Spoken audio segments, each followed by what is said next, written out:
কাশ্মীর ইস্যুকে ঘিরে দিনকে দিন উত্তেজনা বাড়ছে দক্ষিণ এশিয়ার চিরবৈরী দুই প্রতিবেশী দেশ ভারত পাকিস্তানের মধ্যে।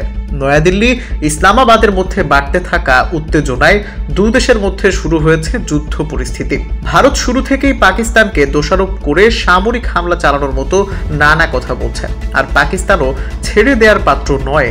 আগে থেকেই তারা হুমকি দিয়ে রেখেছে তাদের মিসাইল ভারতের দিকে তাক করা। দেশটির পতাকাবাহী জাহাজসমূহ ভারতীয় বন্দর ব্যবহারে নিষেধাজ্ঞার পর এবার পাল্টা পদক্ষেপ নিল পাকিস্তান। দেশটি জানিয়েছে ভারতীয় জাহাজসমূহ পাকিস্তানি বন্দরে প্রবেশ করতে পারবে না।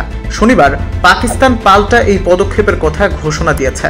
কাশ্মীর হামলার প্রেক্ষাপটে এটি একটি প্রতিশোধমূলক পদক্ষেপ। পাকিস্তানি সংবাদ মাধ্যম দ্য ডনের এক প্রতিবেদনে বলা হয়, দেশের সামুদ্রিক সার্বভৌমত্ব, অর্থনৈতিক স্বার্থ এবং জাতীয় নিরাপত্তা রক্ষার স্বার্থে পাকিস্তান নিম্নলিখিত পদক্ষেপগুলো অবিলম্বে কার্যকর করছে। ভারতীয় পতাকাবাহী কোনো জাহাজ পাকিস্তানি বন্দরে প্রবেশ করতে পারবে না। পাকিস্তানি পতাকাবাহী কোনো জাহাজ ভারতীয় বন্দরে সফর করবে না এবং বিশেষ কোনো ছাড় প্রয়োজন হলে তা পৃথকভাবে পর্যালোচনা করা হবে। পাকিস্তান থেকে প্রত্যক্ষ বা পরোক্ষ সব ধরনের আমদানি নিষিদ্ধ করেছে ভারত সরকার।